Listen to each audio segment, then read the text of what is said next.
दोस्तों श्री अनिरुद्धाचार्य जी महाराज का यह वीडियो बहुत ही अच्छा वीडियो है। कृपया इसे अंत तक जरूर देखें और अंत में कमेंट करके जरूर बताना यह वीडियो आपको कैसा लगा। राधे राधे गुरु जी। जी जय सिया राम। जय सिया राम। मैं भोपाल मध्य प्रदेश से आया हूँ। रोमी सिया राम मेरा नाम है। मैं आपका प्रशंसक भी हूँ और आपका हितैषी भी हूँ। और गुरु जी मेरा एक प्रश्न है जो बहुत ही निष्पक्ष है।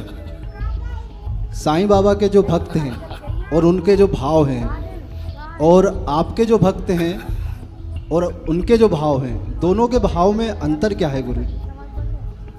साईं बाबा के भक्त साईं बाबा को क्या मानते हैं बताओ आप। वो उनके लिए पूजनीय है गुरु जी, जैसे कि आप मेरे लिए पूजनीय है। नहीं, पूजनीय अलग अलग तरीके से होता है। जैसे गुरु भी पूजनीय होते हैं, देवता भी पूजनीय होते हैं, माँ बाप भी पूजनीय होते हैं, संत भी पूजनीय होते हैं, बड़े बुजुर्ग भी पूजनीय होते हैं और भगवान भी पूजनीय होते हैं। तो आप पहले हमें ये कन्फर्म कराओ कि साईं बाबा को आप किस कैटेगरी में रखते हैं, देवताओं की कैटेगरी कि भगवान की कि संत की कि गुरु की। पहले तो ये निश्चित करो कि वो किस स्थान पर है। वो संत के स्थान पर हैं गुरु जी, मेरे नज़र से तो वो संत ही हैं। यदि साईं बाबा को संत मान करके पूजा की जाए, संत मान के सम्मान किया जाए तो अच्छा है, बुराई नहीं है। पर यदि साईं बाबा को भगवान मान करके पूजा की जा रही है तब फिर वो गलत है, क्योंकि भगवान सब नहीं हो सकते।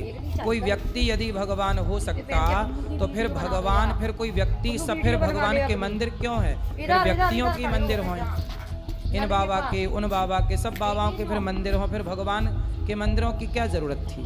मतलब सब भगवान नहीं हो सकते ना। जिनके चरण लक्ष्मी जी दबाती हैं, हम लोग भगवान उन्हें मानते हैं। अब क्या साईं बाबा के पांव लक्ष्मी जी दबाएंगी? फिर तो भगवान की, जैसे आप बताओ, क्या कोई भी मर्द, कोई भी पुरुष आपका पति हो सकता है मैया? कितने पति हो सकते हैं कम से कम, या ज्यादा से ज्यादा? बोलो।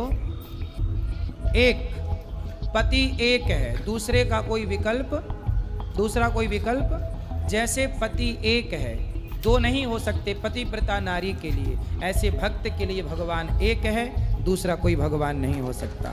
एक भगवान, एको ब्रह्म द्वितीयो नास्ति। वह एक कौन? भगवान श्रीमन नारायण।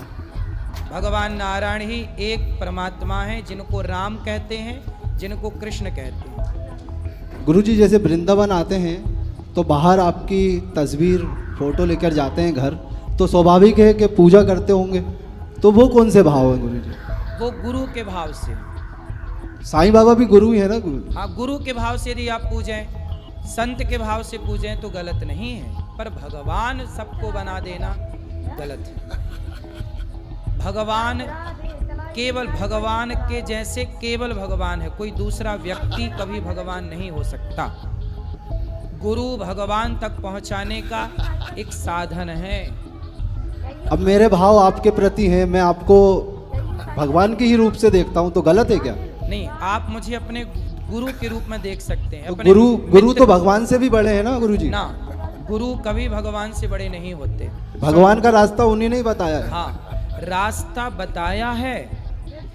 गुरु की, भगवान की पहचान गुरु ने कराई। अब छोटा सा उदाहरण से समझते हैं। गुरु गोविंद दो खड़े, काके लागू पाए, बलिहारी गुरु आपने गोविंद दियो बताए। अच्छा ये बताओ, यदि गुरु के बगल में आकर के गोविंद खड़े हो जाएं, भगवान खड़े हो जाएं, तो आप लोग पहला प्रणाम किसे करोगे?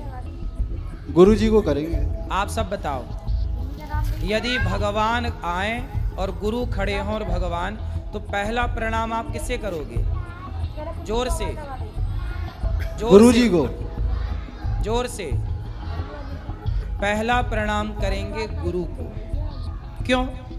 क्योंकि गुरु के कारण ही हमें गोविंद का ज्ञान हुआ है। हमें गुरु ना मिलते तो गोविंद हमारे बगल में आके खड़े हो जाते, तो हम कैसे पहचानते कि ये गोविंद है? वो तो गुरु ने बताया ना कि भगवान ने एक उंगली से पहाड़ उठाया, भगवान ने लीला की, उनके बाल ऐसे, उनकी आंखें ऐसी, उनका स्वरूप ऐसा। तो गुरु के द्वारा भगवान का बोध हुआ। पहला प्रणाम किसका? गुरु का, परंतु पहला प्रणाम गुरु का है। पर इसका मतलब ये नहीं कि गुरु भगवान से बड़ा हो गया ना, गुरु भगवान से बड़ा नहीं है। गुरु को पहला प्रणाम इसलिए कि गोविंद का ज्ञान गुरु से हुआ, तो पहला प्रणाम गुरु को और आखिरी प्रणाम समर्पण भगवान के चरणों में होना चाहिए। भगवान बड़े हैं, गुरु का सम्मान करना है। गुरु भगवान के समकक्ष हैं, समझो। गुरु भगवान के क्या हैं? समकक्ष हैं, पर गुरु भगवान नहीं है। गुरुर ब्रह्मा गुरुर विष्णु, गुरु ब्रह्मा है। कौन से ब्रह्मा? जैसे ब्रह्मा सृष्टि करते हैं, ऐसे गुरु आपके भीतर नए नए अच्छे अच्छे थॉट विचार भरते हैं, विचारों की सृष्टि करते हैं, इसलिए ब्रह्मा। गुरुर विष्णु, जैसे विष्णु भगवान पालन करते हैं, ऐसे गुरु आपके अच्छे विचारों का पालन कथा सुना सुना के करते हैं कि वो अच्छे विचार बने रहें। और गुरुर्देवो महेश्वरा, जैसे भगवान शंकर संहार करते हैं, उसी तरह आपके हर गलत विचारों का संहार गुरु जी कर देते हैं। गलत थॉट समाप्त, गलत विचार खत्म, अच्छे विचारों को भर दिया। तो गुरु इस हिसाब से ब्रह्मा विष्णु महेश है। इसका मतलब ये नहीं कि गुरु ही ब्रह्मा है, गुरु ही विष्णु ना।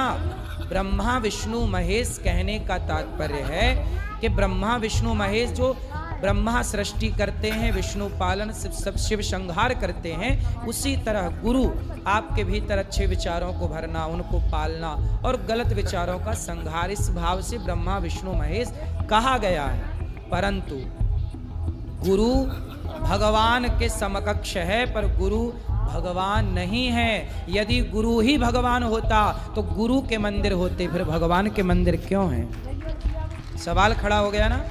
यदि गुरु ही भगवान होता तो फिर गुरुओं के मंदिर होते, भगवान के मंदिर क्यों हैं? इसका मतलब बेटा, गुरु अलग तत्व है, ईश्वर अलग तत्व है। ईश्वर, गुरु भी क्या, मैं आपको क्या बता रहा हूं कि श्रीमन नारायण जपो।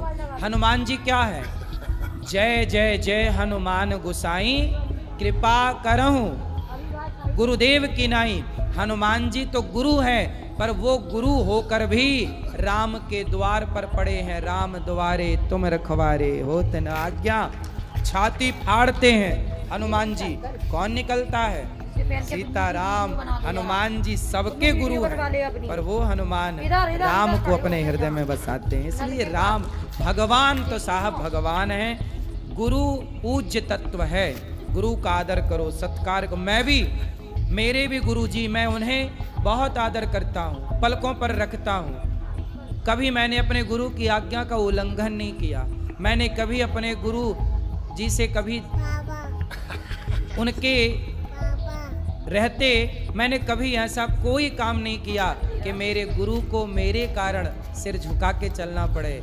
मैंने ऐसे काम किए कि मेरे गुरु कह सकते हैं कि ये मेरा शिष्य है, सिर उठा करके चलते हैं। तो मैंने गुरु का खूब आदर सत्कार, जो बन पड़ी सेवाएं की। लेकिन मेरे गुरु ने क्या बताया? बेटा, मुझे अष्टाक्षर मंत्र मेरे गुरु जी ने दिया। मेरे गुरु ने ही मुझे नारायण का बोध कराया। मैं नहीं जानता था कि नारायण कौन है, मैं नहीं जानता था कृष्ण कौन है, मैं नहीं जानता था कि राम कौन है। मेरे गुरु की कृपा से मैं जान पाया कि राम कौन है, कृष्ण कौन है, नारायण कौन। इसलिए मेरे गुरु जी ना होते तो मैं राम कृष्ण को ना जानता, मैं भगवान को ना जानता। इसलिए मेरे गुरु पहले, यदि भगवान आकर खड़े होंगे तो मैं पहला प्रणाम गुरु को करूंगा और कहूंगा कि हे भगवान, इन गुरु के कारण ही आज मुझे आपका दर्शन हुआ। साईं बाबा की पूजा करना मतलब गलत नहीं है, कर सकते हैं भाव से। किस भाव से? गुरु के भाव से, साधु संत के भाव से। साधु संत के भाव से, ठीक। और एक गुरु अगर कह रहे हैं कि उनकी पूजा नहीं करना चाहिए, तो उन गुरु के विषय में क्या भाव रखना चाहिए? देखो, सबके अपने अपने भाव हैं। तुलसीदास जी क्या कह रहे हैं सुनो। और देवता चित्त न धरई, हनुमत से ये सर्व सुख। सब देवताओं को चित्त पे नहीं रखो।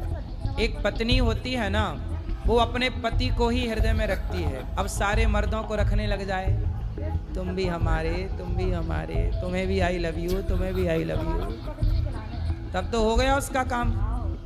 ऐसे ही पत्नी केवल पति को आई लव यू बोले वो पत्नी अच्छी है, सबको बोलती फिरे।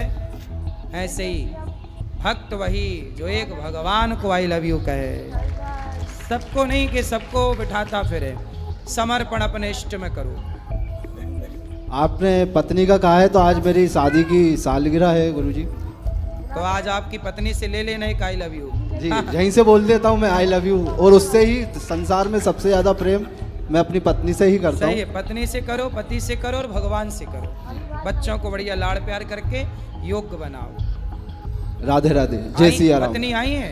नहीं आई वो गुरुजी, चलो। अगली बार जरूर उन्हें लेकर आऊँगा। बिल्कुल, बहुत बहुत शुभकामनाएं आपको शादी की सालगिरह। यहाँ ले आना भैया बात, ठीक है। दोस्तों आपका दिल से धन्यवाद जो आपने मेरा वीडियो यहाँ तक देखा। अगर आपको वीडियो पसंद आया तो चैनल को सब्सक्राइब कर देना, वीडियो को लाइक कर देना और कमेंट में बताना आपको ये वीडियो कैसा लगा।